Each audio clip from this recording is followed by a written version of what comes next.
Olá pessoal, tudo bem? O meu nome é Diogo Borlamac, eu sou professor de língua portuguesa, sou servidor público federal já há quase 15 anos e trabalho aí com ensino de língua portuguesa para concursos já há um pouquinho mais de tempo do que eu tenho de serviço público. Enfim, esse canal, né, para você que não me segue ainda, que chegou agora aqui porque veio procurar questões da FGV, nesse canal eu ofereço conteúdo de língua portuguesa gratuito, né, por meio de correção de questões de diversas bancas. Tá? Então nós já temos aí mais de 300 questões comentadas da banca IBFC, estamos começando com questões da banca Sebrasp, da Selecom, temos algumas da IDECAM, mas esse curso vai ser reformulado, e algumas aulas avulsas, como os porquês, funções do que, funções do se. Então tem bastante coisa aí também, uma aula de acentuação gráfica, tudo bem? Então fiquem à vontade e nós estamos começando agora efetivamente o curso de português para FGV, tranquilo? Eu sempre começo, aí tem gente que reclama, às vezes, falou muito antes de começar, mas assim, é só na primeira aula, tá? Eu costumo ser bem objetivo. Um primeiro recado, pessoal, é para você que de repente, Diogo, faz muito tempo que eu não estudo, eu não lembro nada de teoria. Então, eu aconselho que você veja primeiro, né, os tópicos da teoria, para depois tentar vir aqui fazer as questões de concursos, tudo bem? Por quê? Porque esse curso é um curso de resolução de questões. Então, obviamente, eu estou aqui para preencher lacunas de conhecimento, né? Fazer com que você relembre alguns conceitos, tudo bem. Só que eu não posso ir ali nos detalhes, né, de cada conteúdo, enfim, porque senão a gente vai ficar 2 horas, né, numa aula de 10 questões que nós vamos tentar resolver, tá? Agora, do contrário, eu também não gosto daquela resolução de questões que eu vejo muito por aí, em que, olha, essa aqui letra D, valeu, passa para a próxima. Pô, aí também fica fácil, né? Eu tenho um curso de 500 questões comentadas. Pô, mas assim também eu comento rapidão, beleza? A gente vai começar trabalhando devagar, com calma, com paciência, classes de palavras, emprego das classes de palavras. Em alguns momentos também a gente trabalha o sentido, né, dessas palavras, e colocação pronominal e acentuação gráfica. Então eu peguei todo esse conteúdo para a gente trabalhar nas primeiras aulas. Quantas vão ser, Diogo? Não sei. A gente vai gravando conforme for sobrando um tempo aí, né, na minha vida. A gente vai gravando e vai disponibilizando. Tranquilo? Então, pessoal, nesse canal, eu, como falei, disponibilizo conteúdos gratuitos de língua portuguesa para concursos. Então, fiquem tranquilos e tranquilas. Neste canal, eu não vou convidar vocês para fazer parte do meu grupo do Telegram. Não vou. Não vou colocar ninguém aqui em funil de venda, tá? Então, eu não vou convidar ninguém para ficar vendo as minhas postagens diárias no Telegram, até porque eu nem faço postagens diárias, tudo bem? Então, tudo que eu tiver que postar de novidade vai ser aqui no YouTube. Eu também não tenho Instagram, então não adianta, vou procurar você lá no Instagram, Diogo, para ver o que você posta de dicas. Não posto nada no Instagram, tá? Então, tudo todo conteúdo de português que eu trabalho tá aqui no YouTube, beleza? Outra coisa, eu não descobri, pessoal, os 3 pilares da aprovação, os 3 pilares da aprovação, os 3 pilares do aprendizado em português. Eu não sei o que é isso, tá? Por quê? Porque na verdade não existe, né, pessoal? Eu não vou aqui vender para vocês uma ideia de que existem 3 pilares que basta você seguir e aí em 2 meses, você que não estuda há um tempão, você vai chegar aqui, vai assistir as minhas aulas, vai resolver 100 questões da banca FGV e vai chegar lá e vai gabaritar.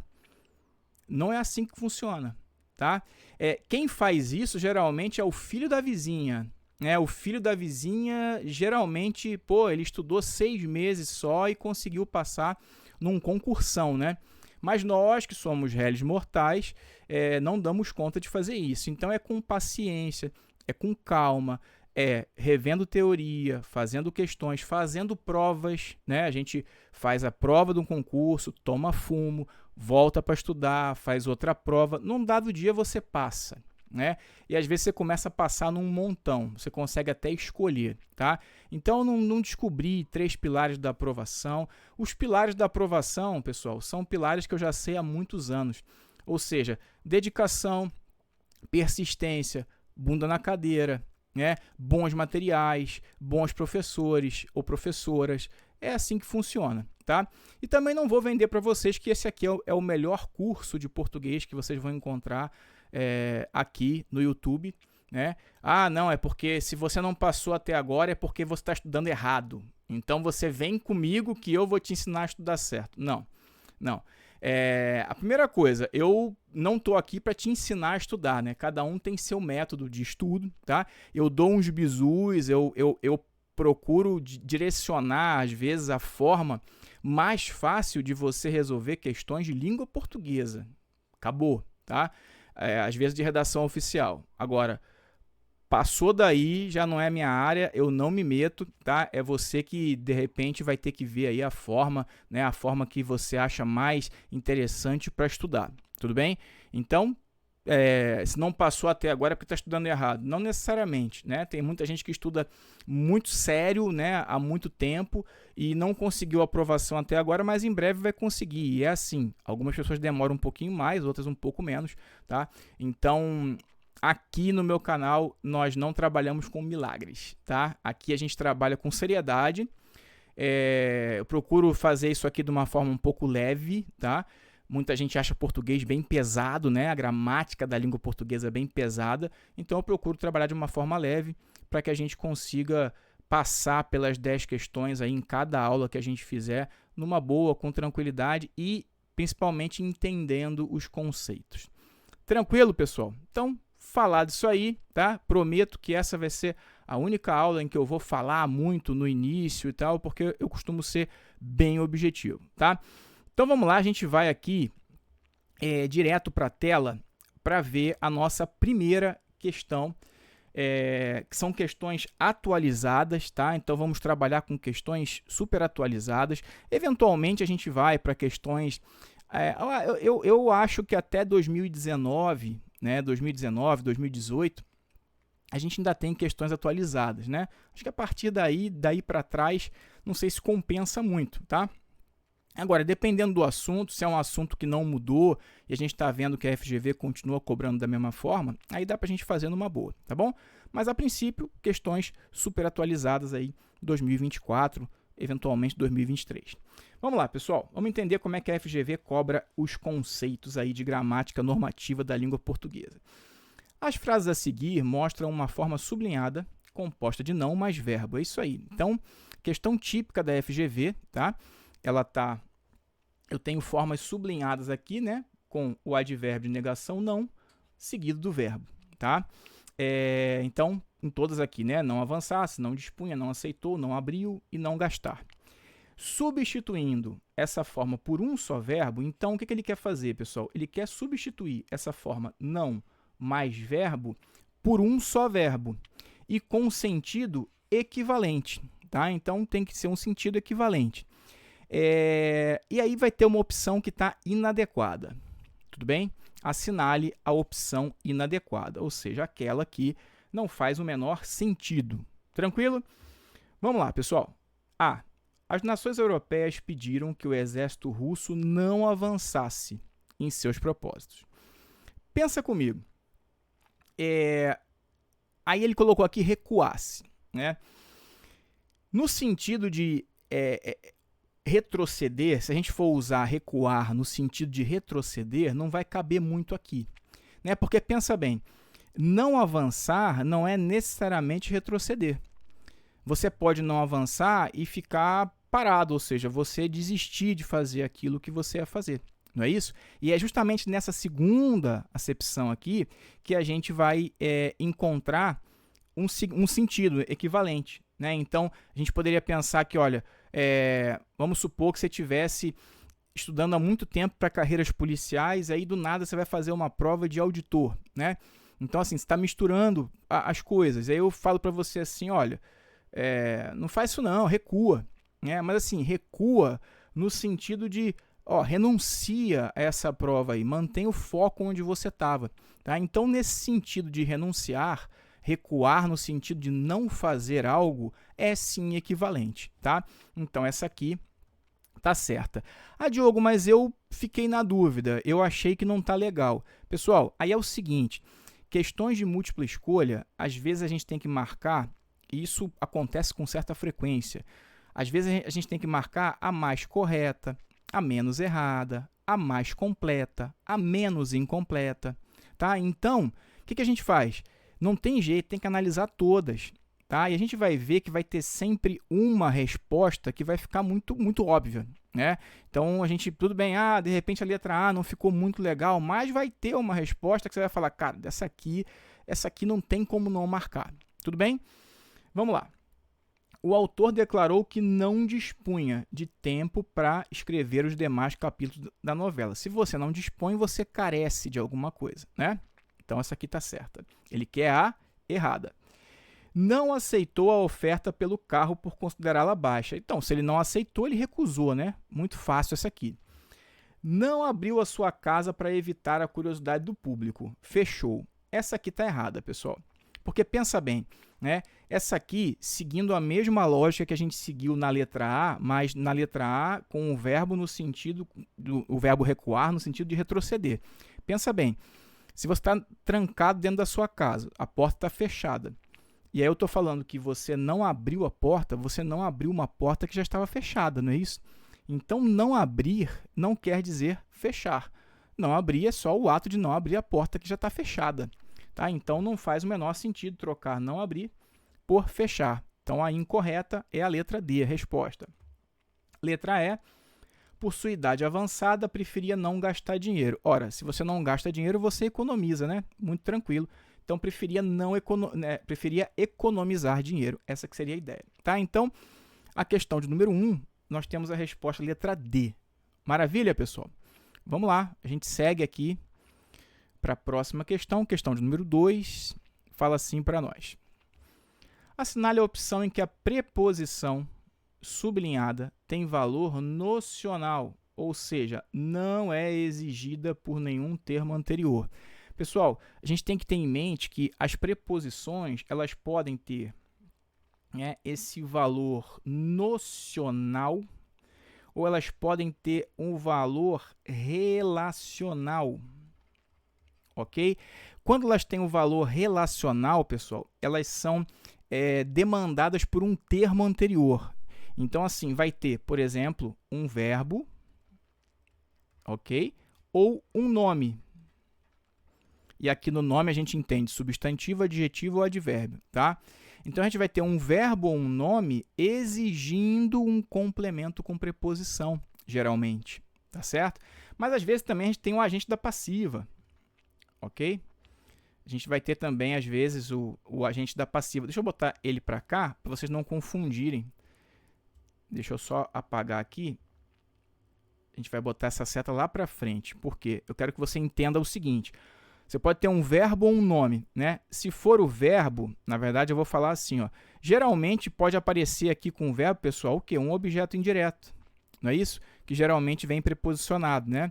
Na maioria das vezes, pelo menos, em alguns casos a preposição fica em elipse, mas assim, na maioria das vezes as provas colocam a preposição explícita, né?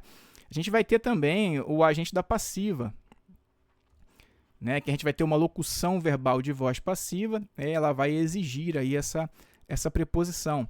E com o nome, a gente vai ter o complemento nominal. Tá? Então, normalmente, quando a gente fala em valor relacional, é porque um verbo ou um nome estão exigindo um complemento, ou o próprio agente da passiva aparece ali preposicionado.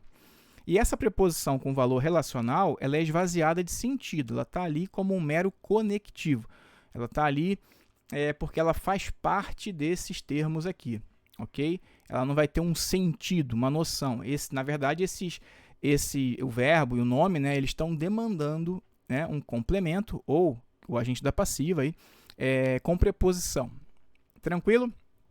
Agora, Quando ela tem valor nocional, pessoal, aí sim, aí ela vai ter um sentido. Então, não tem nenhum termo anterior que esteja necessitando de um complemento, enfim, ou de algum outro termo preposicionado.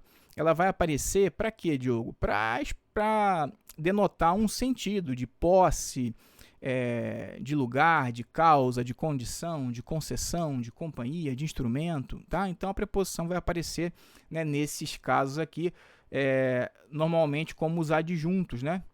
Ou como adjunto adverbial ou como adjunto adnominal. Né? Ela vai ter um valor nocional, vai expressar uma noção de alguma coisa, né? Vai dar um sentido de alguma coisa. Tudo bem? Então ele quer justamente, pessoal, o item em que a preposição tem valor nocional, ou seja, o caso em que ela não é exigida por nenhum termo anterior.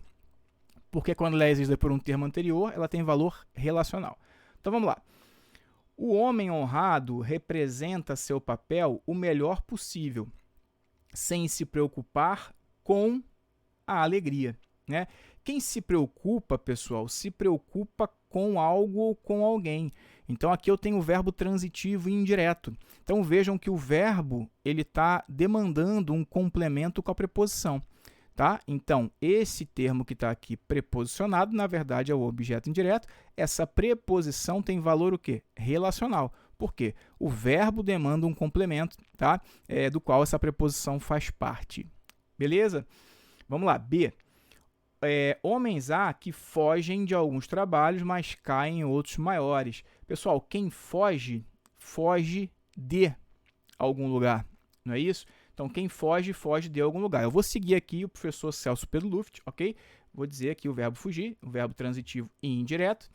E de alguns trabalhos, nós temos aqui o nosso objeto indireto, tá? Então, fugir aqui também, fugir de alguns trabalhos, né? Fugir de alguém, de algum lugar, enfim. Eu tenho aqui também a preposição com valor relacional, porque o verbo está exigindo um complemento com preposição. Tudo bem? C. Mas homens são homens, e o melhor deles esquece-se, às vezes, de que é humano. Pessoal, aqui nós temos o verbo esquecer-se. Eu me esqueço, tu te esquece, ele se esquece, nós nos esquecemos, tá? Então, o verbo esquecer e o verbo lembrar, quando eles não são pronominais, eles são transitivos diretos, tá? Então, aquela menina lembra o pai, né? No sentido de ser parecida. Ela esqueceu o caderno. Agora, quando a gente tem esses verbos na forma pronominal, ela se esqueceu ou ela se lembrou, eu me lembrei, nós nos esquecemos, aí nesses casos o verbo é transitivo indireto e ele rege complemento com a preposição de. Então, ele se esquece, né, o melhor dele e o melhor deles esquece-se de alguma coisa, né? Ou seja, de que é humano. Então, mais uma vez, a preposição vai ter valor relacional, porque o verbo, né, o termo anterior, está demandando um complemento com preposição. Tudo bem?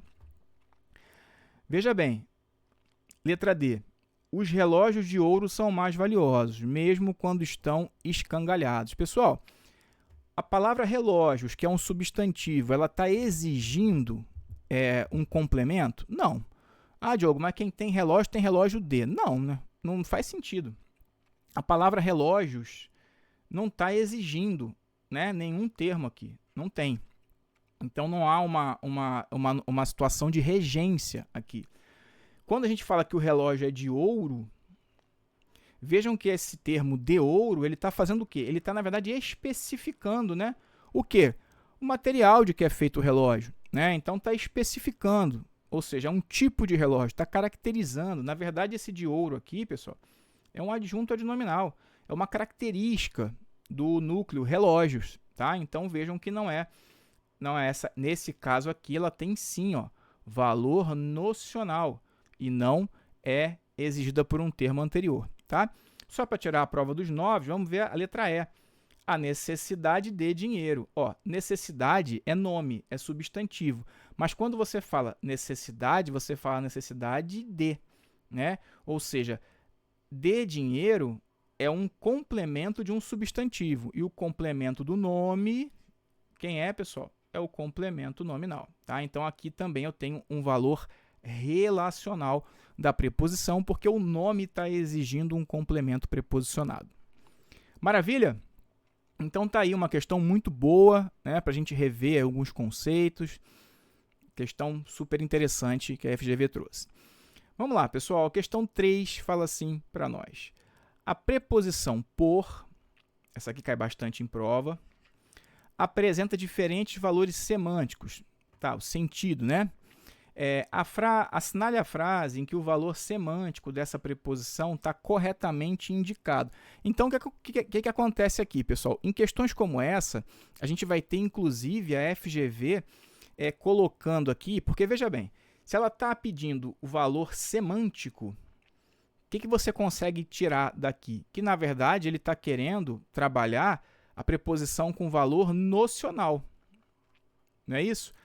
Mas a FGV, e isso não é incomum, ela pode colocar aqui no meio alguns casos que têm valor relacional. Se você achar algum caso que tenha valor relacional, já nem precisa analisar, né? Porque não vai ter sentido. Vai estar, na verdade, ligando um termo a outro. Tranquilo?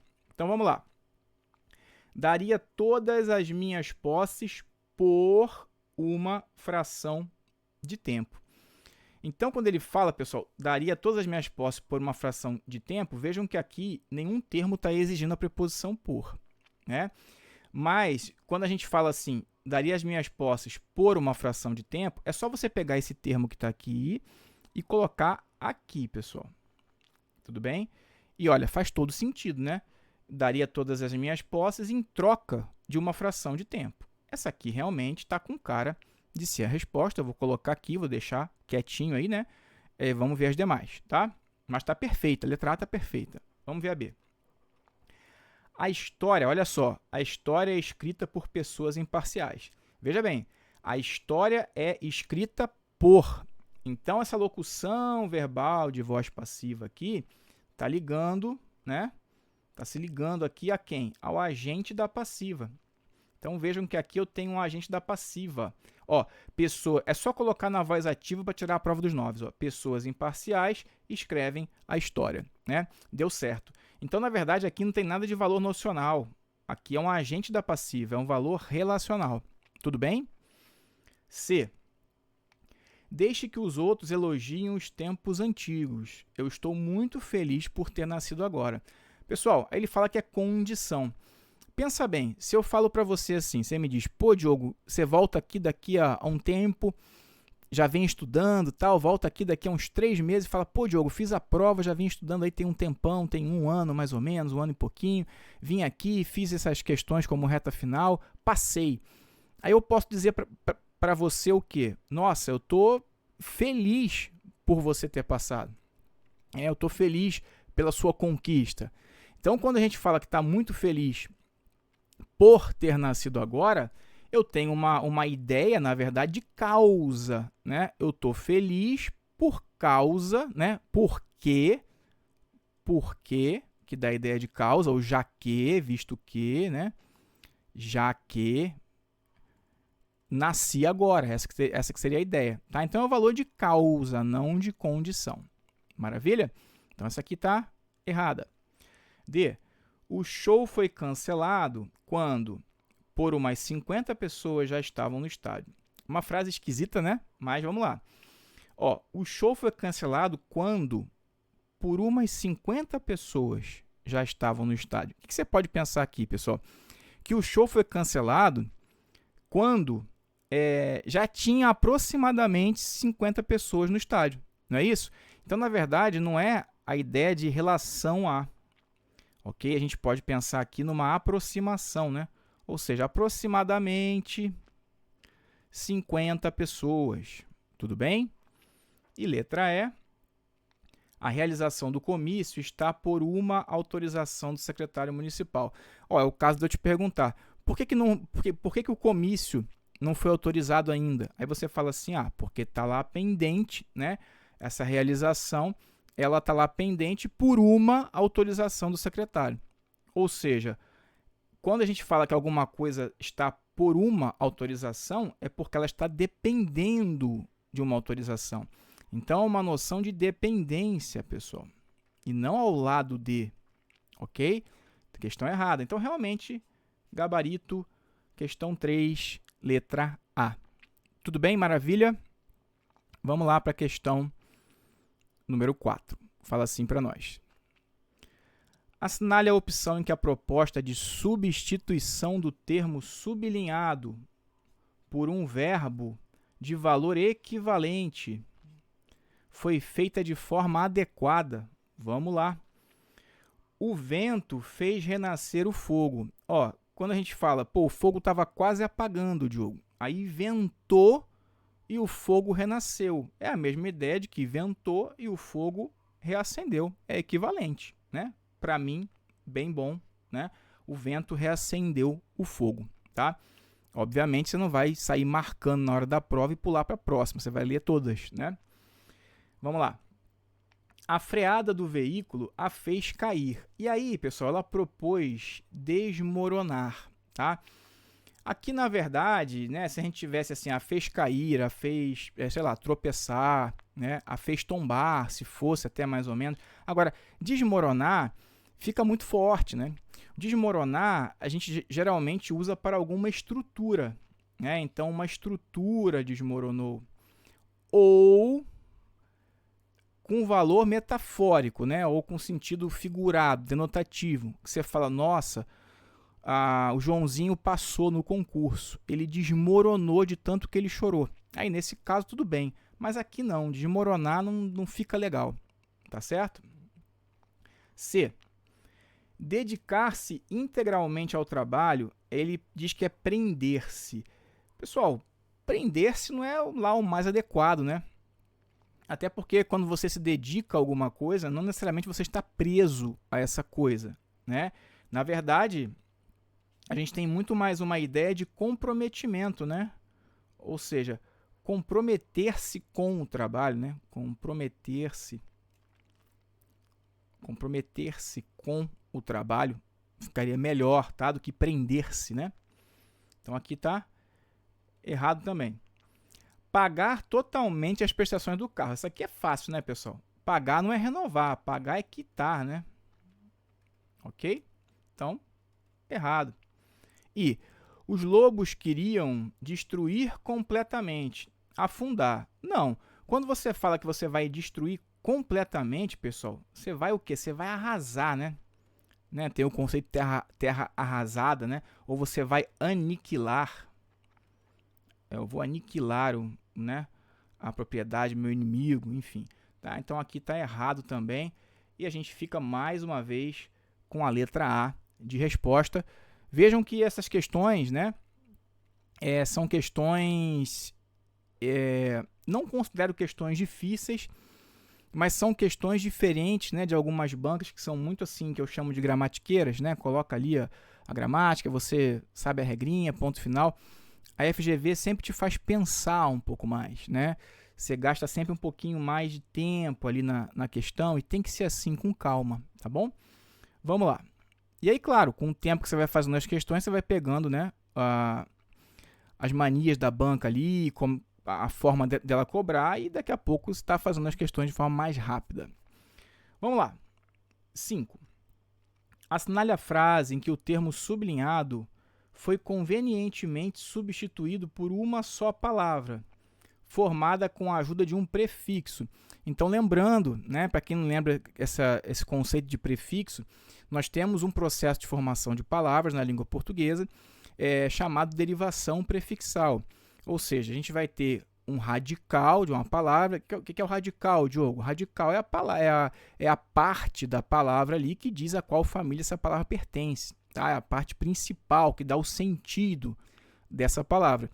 E aí, a partir desse radical, a gente pode acrescentar afixos, ou seja, essas estruturas, esses morfemas que podem ser colocados antes do radical, depois do radical ou antes e depois do radical, tá? Para formar novas palavras e às vezes mudar o sentido e até a classe gramatical de algumas palavras quando a gente usa o sufixo, tá? Então, o prefixo, na verdade, ele vai aparecer então antes de um radical para formar novas palavras. Então, vamos lá. Dito isso, Após a discussão na palestra, decido fazer análise de mim mesmo. Essa aqui, pessoal, foi uma questão fácil, mas eu vi gente comentando que, poxa, a letra E ficou difícil. Mas olha só, pessoal, quando você faz uma análise de si mesmo, vou fazer uma análise de mim mesmo. Ora, esse prefixo auto, né, dá justamente essa ideia de algo que volta para si, né? Algo que você faz para si mesmo, né? Ou seja, você tem uma referência, né, a essa mesma pessoa ali. Então, na verdade, quando você faz uma autoanálise, você faz uma análise de si mesmo, né? Então, aqui tá beleza, sem problema nenhum. Vamos lá. A múmia, descoberta há pouco tempo, deve causar furor entre os arqueólogos. Aí ele fala que é pós-descoberta. Pessoal, é só lembrar de pós-graduação. Quando você faz uma pós-graduação, ela vem depois da graduação, né? Então, é essa noção de algo que vem depois, tá? E não descoberta há pouco tempo, não faz o menor sentido. Errada. O Partido Socialista fez uma declaração a favor do parlamentarismo. Pessoal, a favor de, a gente pode dizer que seria pró-parlamentarismo, tá? Esse prefixo pré, é só lembrar do pré-vestibular. O pré-vestibular você cursa antes da graduação, né? Então, me dá uma ideia de antes, né? Algo anterior. E aí não pode ser, né? A favor de, a gente diria que é pró, tudo bem? Então, aqui tá errado. A letra D, muito fácil, sempre tem uma que é muito fácil, né? O Santos foi campeão 3 vezes nos últimos 10 anos. Fala que é tetra. Não, tetra são 4 vezes, né? Aqui ele seria tricampeão, né? Molezinha essa aqui. E a letra E, que deu o que falar, né? Porque ela fala assim: o deputado carregava uma faixa contra o projeto. E aí ela coloca anteprojeto. Eu vi gente falando assim: a banca escreveu errado, porque o nome é anteprojeto. Pessoal, vamos com calma. Existem os dois prefixos. Existe o prefixo ante e o prefixo ante, né? Com o prefixo ante, não faria o menor sentido aqui, porque o que é um anteprojeto, pessoal? É um modelo, né? Quando você faz um anteprojeto, é um modelo do projeto, um rascunho, né? Que você faz para depois fazer o projeto. Tudo bem?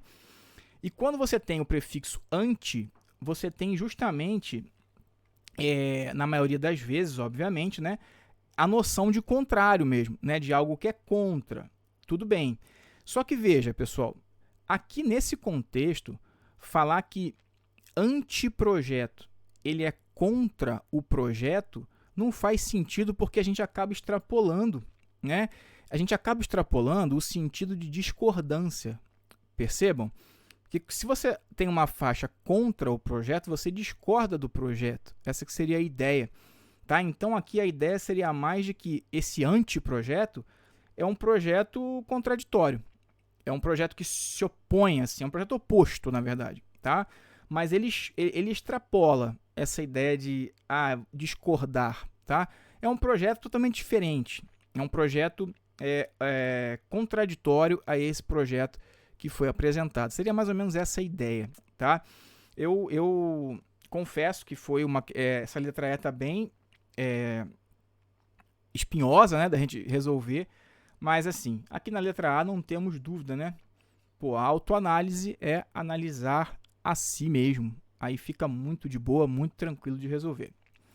Beleza, pessoal? Então, vejam aí, né, mais uma vez, a gente tem sempre um trabalhinho, né, questões da FGV. Vamos lá. Questão 6. Observe a seguinte frase. Enquanto os socialistas gostam de falar das imperfeições do mercado, os liberais têm medo das imperfeições do mercado. Ocorre nela 5 vezes a preposição de, pessoal. Então, eu tenho preposição de aqui. Eu tenho preposição de aqui, porque quem é das, pessoal? Das é a preposição de mais o artigo as. Eu tenho preposição de aqui. Quem é do é a preposição de mais o artigo o. Eu tenho preposição aqui, igual a essa aqui, né? E mais uma aqui, que é igual a essa. Tudo bem? Então, eu tenho 5 vezes a preposição de. Tá? Eu só chamei a atenção aqui para a gente ver, mas agora eu vou precisar apagar, que a gente vai rabiscar bastante aqui. Aí ele fala o seguinte, os dois exemplos em que essa preposição tem a mesma função são. Vamos lá, com calma. Pessoal, vamos lá. Os socialistas gostam de. Olha, quem gosta, gosta de algo ou de alguém. Não é isso? Então, eu vou botar um pouquinho mais embaixo, depois vocês vão entender por quê, tá? A linha aqui.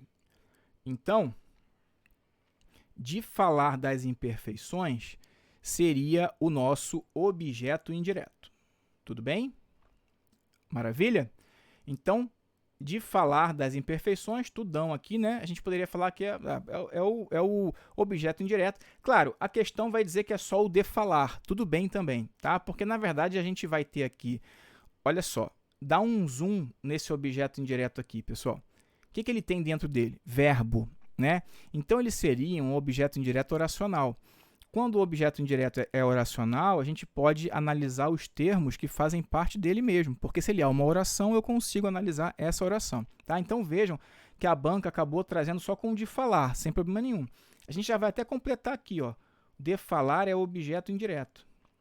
Deixa eu ver se tem mais algum. Não. Tudo bem? Vamos lá. Vou fazer agora em relação ao verbo falar. Falar de alguma coisa, não é isso? Então, ó, se você vai falar de. Quem fala, fala de algo ou de alguém. Verbo transitivo indireto, das imperfeições seria o objeto indireto também. Tudo bem?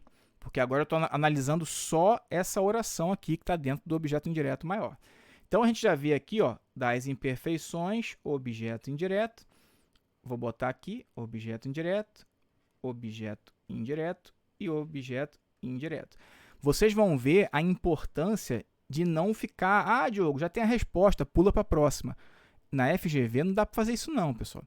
Vocês vão ver aonde a gente vai chegar aqui e vai ter uma situação que a gente vai falar, putz, para onde eu vou agora, tá? Vamos lá.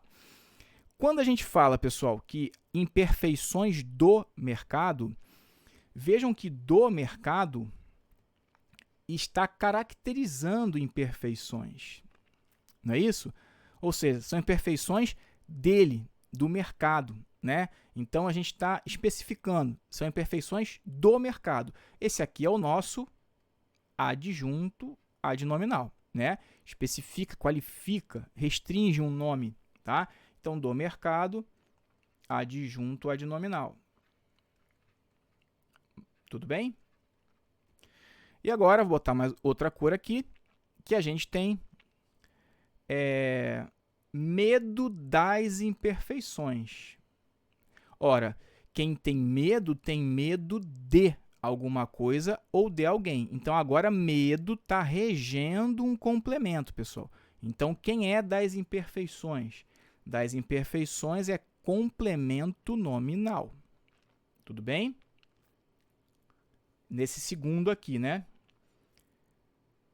Deixa eu só ver aqui. Mas aqui, ó, a gente tem imperfeições do 1. Aqui perdão, tá? Perdão, porque ele bota imperfeições do 1 e do 2. Agora que eu vi aqui. Mil desculpas, eu não vi que tinha a mesma frase, né? Então, ó, imperfeições do 2, a gente viu que é complemento nominal. Perdão. Então, imperfeições do 2 é complemento nominal. Tudo bem? Tranquilo. Agora é que vem o problema. Não, o problema é daqui a pouquinho. Vamos lá. Deixa eu mudar aqui a cor.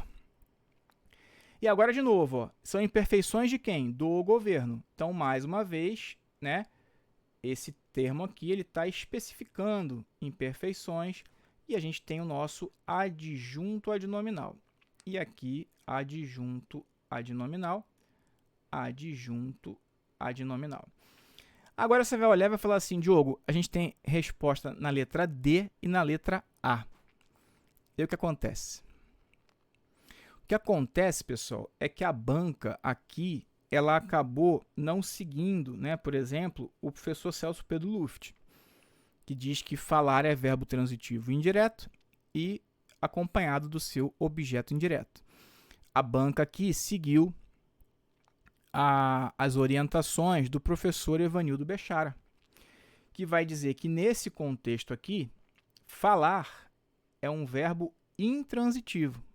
E verbo intransitivo a gente já sabe que não pede complemento, mas ele pode ser acompanhado de quê? De uma circunstância. E circunstância, quem denota circunstância? Adjuntos adverbiais, né? E aí o professor Bechara vai dizer que, nesse caso, quando você fala de alguma coisa ou de alguém, a gente vai ter o tal do adjunto adverbial de assunto. Tá? Ou de matéria tratada, ele fala disso aí também. Tá? Pô, Diogo, mas como é que eu ia saber disso? Pessoal, deixa eu falar um negócio para vocês, tá? Deixa eu só chamar a atenção de vocês para uma coisa, porque às vezes o pessoal fica nervoso. Olha só, é muito fácil eu agora aqui, eu já resolvi a questão, eu já fritei os neurônios, fui na gramática, dei uma pesquisada, achei lá na página 472, né? Essa determinação do professor Bechara, assim como vi no meu dicionário de regência verbal do professor Celso Pedro Luft. E tô aqui, né, sentado aqui, falando para você, então é muito fácil nessa hora aqui. Quero ver, bonitão, na hora da prova. Na hora da prova, pessoal, até eu ia olhar para essa questão e ia falar, putz, e agora? Eu provavelmente iria marcar a letra D, que vai ser a nossa resposta, obviamente. Por quê? Na letra D, nós não temos dúvida. Na letra D é a adjunta de nominal e a adjunta de nominal. Não tem como ser outra classificação. Agora, na letra A, já fica aquela situação ali com o verbo falar, porque realmente a gente pode pensar, putz, mas quem fala de, isso é complemento ou fala a respeito de? E aí dá uma ideia de circunstância, né? Então, assim, acaba chamando a atenção realmente para essa dupla possibilidade, tá? Então, vocês já sabem agora, de uma próxima vez, e curso de correção de questões serve justamente para isso, né? Para a gente errar agora, para a gente entender agora como a banca cobra, vocês não caem mais nessa pegadinha, tá? Então, prestem atenção com o verbo falar, né? Nós temos dupla possibilidade. E aí, né? Ah, Diogo, mas e se não tivesse a letra D? Né? Aí a resposta ia ser letra A e a banca teria que admitir, né? Nesse caso, teria que acompanhar o professor Celso Pedro Luft e dizer que é um verbo transitivo indireto acompanhado de objeto indireto, tá? Então, tudo depende do contexto da sua prova. Maravilha? Então, voltando aqui, pessoal, para a tela, a gente vai entender que realmente a resposta, né? Se na letra A eu tenho dupla possibilidade, eu vou aonde eu tenho certeza, né? Que são dois adjuntos adnominais. E aqui, dependendo do gramático, o que a gente viu? Que pode ser um adjunto adverbial, né? Então, a gente vai naquela que é categórica, ou seja, eu tenho dois adjuntos adnominais, aí não tem como errar. Tudo bem? Maravilha, questão muito boa, tá? Vamos lá. Próxima questão, questão de número 7. A 7 fala assim para nós, pessoal. Verbos abundantes são aqueles que possuem duas ou mais formas equivalentes e ocorre predominantemente no particípio. Particípio é uma forma nominal do verbo, né? A gente sabe que a gente tem o particípio regular, terminado em ado ou ido, né? E geralmente ele vem acompanhado dos verbos ter e haver, não é isso? E nós temos os particípios irregulares, né? Geralmente aí terminados com TO, SO, e geralmente também acompanhados dos verbos ser ou estar, né? Tudo bem? Tranquilo? Basicamente é isso aí. Então, tem verbos que têm dois particípios. Assinale a opção em que um verbo indicado não possui as duas formas representadas. Essa questão tem um probleminha aqui no comando, tá? Daqui a pouco a gente vai entender. Vamos lá. Vamos procurar onde tem erro. Porque ele está falando não possui alguma coisa, vamos procurar onde tem erro. Vamos lá. Aceitar, aceitado e aceito. Olha, eu tinha aceitado e ele foi aceito no programa. Aqui tá beleza, né? Matado e morto. Olha, ele havia matado o mosquito que estava incomodando ele ali na madrugada, né? O mosquito foi morto por ele. Então, tem as duas formas, né? Morrido e morto também. Vamos ver. O mosquito havia morrido mais cedo. Beleza? O mosquito está morto, né? Tranquilo. Então tem. Pegar e pegado e pego. Vamos lá. Eu tinha pegado os bombons que estavam em cima da mesa. Ele foi pego pela polícia. Então, aqui também tem. Agora, essa forma aqui, pessoal, ó, eu tinha chegado antes de você me ligar. Agora, eu tinha chego, eu havia chego, ele foi chego, não tem. Então, essa forma chego, pessoal, ó, vou falar uma coisa. No dia a dia, tem gente que se aborrece comigo aí. Uma vez o camarada falou, você tem que ensinar a norma culta, mas eu ensino a norma padrão, né? Porque o que cai em prova é a norma padrão. Mas isso aqui que a gente está estudando, pessoal, na real, não é o português. Isso aqui é a gramática normativa da língua portuguesa, que é uma das formas de você escrever e entender a língua portuguesa, né? Então, você não vai ficar corrigindo o coleguinha ou a coleguinha que falar, pô, eu tinha chego, tá? Deixa falar, se comunicou, tudo bem, tranquilo, mas na hora da prova, para gramática normativa, não pode, tá? Havia chego, tinha chego, foi chego, não dá, tudo bem? Então, a gente marca a letra E. Só que onde está o problema? Vai ser a E, tudo bem. Ele fala que é para assinalar a opção em que o verbo indicado não possui as duas formas apresentadas. Interessante, né? Porque chegado tem, não tem é chego, tá? Então, cuidado, porque aqui ela deu uma vacilada, tá? Então, ela tem, sim, o chegado. Maravilha? Então, aqui é a que está errada, né? Ele queria realmente a que está errada. A gente tem letra E. Aí, só cuidado, pessoal, porque, olha só, a gente usa geralmente, como eu falei, com os verbos ter e haver, particípios regulares. Só que, modernamente, vou dar um bizu aqui, né? Os verbos como pagar, pegar, gastar e ganhar. Esses verbos aqui, modernamente, você pode utilizar o particípio irregular mesmo com os verbos ter e haver. Então, eu tinha pagado, né? Eu tinha pago.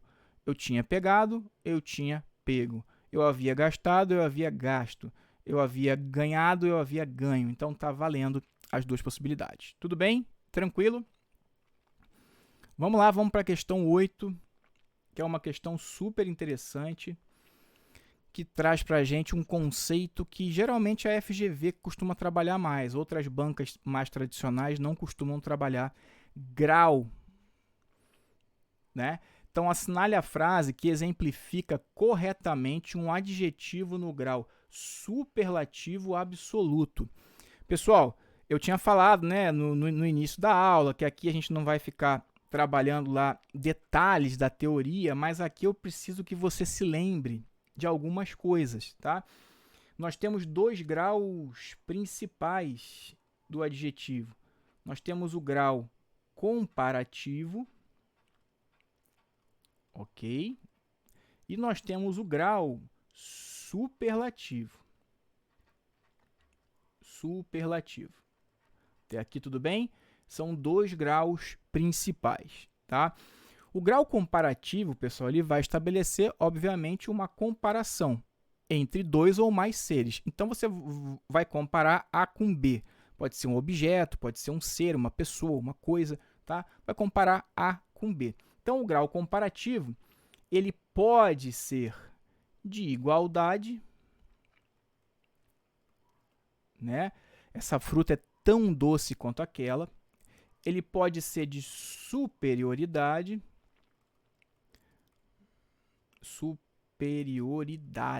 aqui, essa fruta é mais doce do que aquela, e ele pode ser de inferioridade.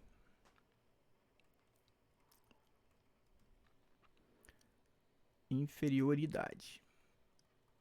Essa fruta é menos doce do que aquela, tudo bem? Então, esse aqui é o grau comparativo. No grau superlativo, nós vamos ter duas situações, ele se divide em dois, tá?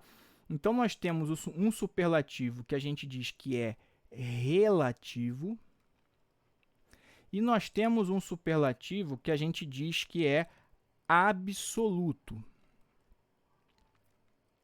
ok? O superlativo relativo, o que é um grau superlativo, pessoal? O grau superlativo, na verdade, ele vai enaltecer características de um ser, de uma coisa, enfim, de um objeto. Só que quando ele for relativo, o que ele vai fazer? Ele vai enaltecer, né?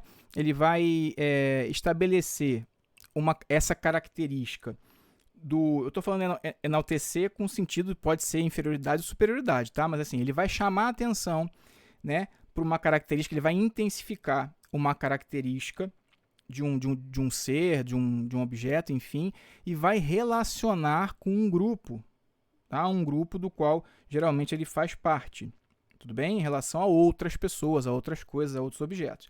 Então, o relativo, ele pode ser de superioridade, tá? Aí eu poderia dizer assim, essa fruta é a mais doce de toda essa caixa, tudo bem? É a mais doce de toda essa caixa, de todas as frutas da caixa, seria essa a ideia, tudo bem? Do coletivo ali, né, do conjunto de frutas. E aí, inferioridade, poderia dizer, essa fruta é a menos doce dessa caixa, tá? Tranquilo? E nós temos o grau superlativo absoluto. O grau superlativo absoluto, pessoal, nesse caso aqui, que é até o que ele quer, né, na questão, o superlativo absoluto, ele vai intensificar a característica de um ser, de um objeto, de alguma coisa, sem relacionar com ninguém. Ou seja, o foco vai ser só nessa coisa, nessa pessoa, nesse objeto, tá? Só que ele também se divide em dois. Ou ele é analítico e, em português, a partir de agora, sempre que eu falar em analítico, você pensa em mais. Voz passiva analítica, tem mais verbo, tá? Ou vai ser sintético. Sintético tem menos. Então, a gente poderia falar assim, por exemplo, deixa eu pensar aqui, o Joãozinho é muito forte. Então, vejam que no analítico a gente tem mais. Tem mais porque eu vou precisar de um advérbio de intensidade intensificando um adjetivo, tá? E no sintético, eu vou ter menos, mas eu vou lançar a mão de quê? De um sufixo. Então, o Joãozinho é fortíssimo. Vejam que aqui eu tenho menos, né? Uma palavra só, tá? Então, aqui foi só um resumo, tá, pessoal? Então, é interessante que vocês revejam esses conceitos aí, porque vai cair em prova novamente, tá? E outros exemplos. Então, vamos lá. Ele quer o grau superlativo absoluto, ou seja, o absoluto vai ser aqui, né? Ou analítico ou sintético, vamos ver. A situação dos habitantes de algumas cidades gaúchas ficou extremamente grave. Veja bem, pessoal, quando a gente fala que a situação dos habitantes de algumas cidades gaúchas, primeira coisa, ele está comparando com alguém? Não. Não está comparando com ninguém. Então, não é comparativo, né? Ele está estabelecendo aqui alguma situação, alguma característica, e ele está relacionando com um grupo? Não. Então, aqui, realmente, eu tenho, né, um grau superlativo absoluto. Porque, olha, ele foca só na situação dos habitantes das cidades gaúchas. Então, ele não está comparando e nem relacionando isso com ninguém. E aí, vejam, eu tenho aqui, extremamente grave. Ou seja, eu tenho um advérbio de intensidade intensificando um adjetivo. Na verdade, o que eu tenho aqui? Eu tenho aqui um superlativo absoluto analítico, né? Diogo, mas poderia ser sintético? Sim. Aí seria como, pessoal? A situação ficou gravíssima. Então, se tivesse gravíssima, seria um absoluto sintético, tá? Então, o superlativo absoluto está aqui na letra A. Tudo bem? Vamos lá. A questão do uso da câmera pelos policiais, então vejam, mais uma vez é uma situação E vejam, é um dos problemas mais discutidos do momento. Vejam que ele não está comparando A com B, não é isso? Ele está focando nessa questão aqui, ó, a questão do uso das câmeras pelos policiais. O que ele faz? Ele relaciona com eu tenho vários problemas discutidos no momento, e ele diz que, né, essa questão é um desses problemas. Então vejam que aqui, quem que eu vou ter, pessoal? O superlativo relativo, né? Aqui eu tenho o superlativo relativo. Por quê? Eu tenho ali uma característica, né, de uma determinada situação, ou seja, da questão aqui, relacionada com um grupo, né? Ou seja, um grupo de problemas discutidos. Tudo bem? E as três demais aqui são todas comparativas. Olha que interessante. Olha a diferença de uma comparativa, né?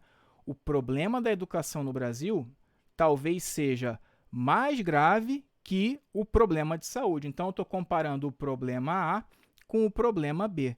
Mais grave que, né? Então, aqui é o comparativo de superioridade. O problema dos altos salários em algumas funções públicas é visto como menos grave do que outros desequilíbrios. Então, aqui ele chamou, né? Aqui a gente pode entender que desequilíbrios é o outro problema, né? Então, é menos grave. Aqui eu tenho o comparativo de inferioridade. E o célebre piloto Ayrton Senna, ele era tão corajoso quanto prudente. Então, aqui um comparativo de igualdade. Vejam que, né, uma questão trabalhosa, mas se a gente souber esses conceitos, a gente consegue resolver e a gente chega lá. Tudo bem? Vamos lá. Questão número 9. Fala assim para nós, pessoal. Observe o seguinte texto descritivo. O pássaro esquisito era negro e esculpido em madeira, com os 2 pés perfeitamente retos e bem apoiados num pedaço de um tronco. Em relação ao texto, é correto afirmar que... Vamos lá. Os adjetivos do texto atribuem qualidades ao pássaro. Vamos ver, pessoal. O pássaro é o núcleo, né, que é um substantivo. Então, todo mundo que estiver ligado ao pássaro, delimitando, expressando uma qualidade, uma característica, é adjetivo. Então, o pássaro ele é o quê? Ele é esquisito. O pássaro é o quê? É negro. O pássaro é o quê? Ele é esculpido, né? Esculpido em madeira, tá? Vamos lá. O pássaro tem os 2 pés perfeitamente retos. Então, são os pés do pássaro. Tudo bem? Eles estão bem apoiados num pequeno pedaço. Olha só, pessoal. Num pequeno pedaço de um tronco. Então, vejam que pedaço é um substantivo e o adjetivo pequeno está ligado a pedaço de um tronco, e não faz referência ao pássaro. Então, quando ele fala que os adjetivos do texto atribuem qualidades ao pássaro, não são todos, não. Porque um atribui qualidade ao pedaço de tronco. Tudo bem? O adjetivo esquisito mostra o desconhecimento do observador sobre a espécie do pássaro. Nessa hora aqui, na hora da prova, você poderia pensar, peraí, Diogo, eu posso achar um pássaro esquisito porque eu não o conheço, não conheço, né, aquela espécie de pássaro, ou posso achar um pássaro esquisito porque eu achei ele bem estranho, bem feio, diferente, não é isso? Então você pode inclusive falar assim, ô fulano, aquele pássaro esquisito tá aqui no quintal de novo. Ou seja, você já conhece o pássaro, mas você acha ele diferentão, tão esquisito. Então vejam que a letra B ela é uma possível resposta desde que nós não tenhamos resposta melhor. Porque aqui você pode, sim, entender que ele é esquisito porque é desconhecido ou porque acha diferentão, né? Então, a gente deixa aqui suspensa a princípio. Vamos ver. Se as 3 demais estiverem erradíssimas, aí a letra B, a gente, enfim, assume aquilo ali e acabou, tá? Letra C. O observador está imóvel em sua observação enquanto o pássaro está em movimento. Pessoal, não faz o menor sentido. Não tem nem como avaliar isso aqui, né? E o pássaro não está em movimento, ele está esculpido em madeira, né? Enfim, não faz sentido. O fragmento do texto mistura narração e descrição. Não, o fragmento do texto é descritivo. O observador descreve o pássaro num movimento de longe para perto. Fala sério, sem condição. Tá? Então vejam, como todas estão bem erradas, a gente vai admitir que a B é uma resposta. Por mais que você fique pensando, Diogo, mas eu poderia achar que esquisito, é porque ele é diferente. Tudo bem, mas a melhor resposta é a letra B. Como eu falei, múltipla escolha às vezes é a melhor, a menos pior, enfim. A gente tem que se acostumar a trabalhar assim. Beleza? Questão 10, para a gente terminar esse bloco, essa aula. Junte as duas frases a seguir com o auxílio de um pronome relativo. Pronome relativo, pessoal, é aquele pronome que é um conectivo, tá? E ele conecta um nome antecedente, um substantivo, pronome está para nome, né?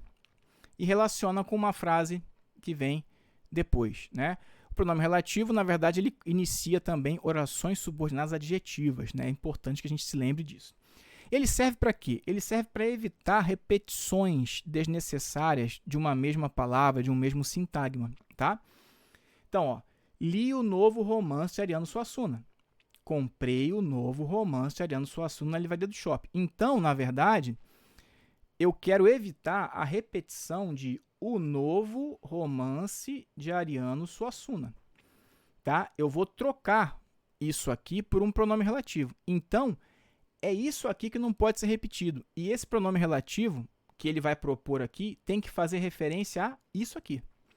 Qualquer outra referência vai estar errada. Tudo bem? Vamos lá. Li o novo romance de Ariano Suassuna, que comprei na livraria do shopping. Ou seja, eu comprei o novo romance de Ariano Suassuna na livraria do shopping. Essa aqui está certa. Já é a nossa resposta. Tá? Ou seja, é o novo romance que, é o novo romance, poderia estar aqui também, ó, o qual, né? E está retomando, sim, o novo romance de Ariano Suassuna, que comprei na livraria do shopping. Beleza, perfeita. Tá? Vamos lá. Li o novo romance de Ariano Suassuna, cujo comprei. Opa! Aqui a gente já marca errado direto, tá? Algumas situações sobre cujo. Cujo é um pronome relativo que retoma um termo antecedente e concorda com o termo posposto. Só que ele faz referência, pessoal, sempre a substantivo. Então, vai ter um substantivo antes do cujo e vai ter um substantivo depois do cujo, ao qual ele vai fazer referência. Por isso que aqui, ó, quando eu vi cujo mais verbo, já falei, opa, tá errado, tá? Por quê? O cujo, ele vai dar a ideia de posse. Ele vai relacionar esses dois substantivos com uma ideia de posse. Então, por exemplo, o filme cujo protagonista, o protagonista do filme, tá?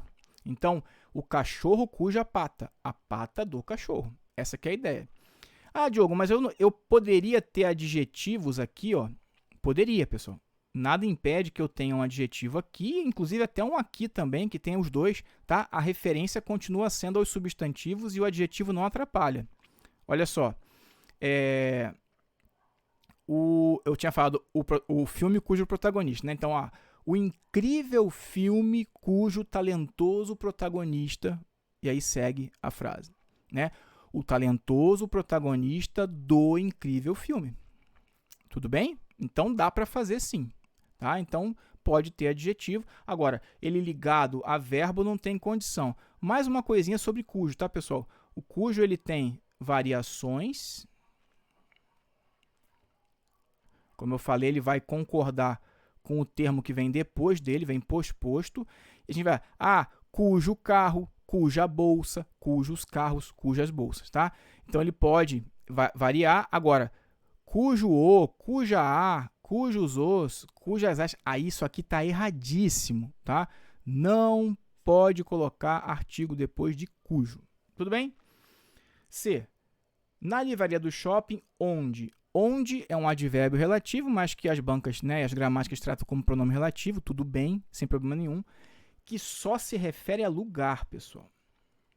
Então, veja bem, como é que o onde, só de lembrar disso, olha só, como é que o onde vai retomar o novo romance de Ariano Suassuna se onde só se refere a lugar, né?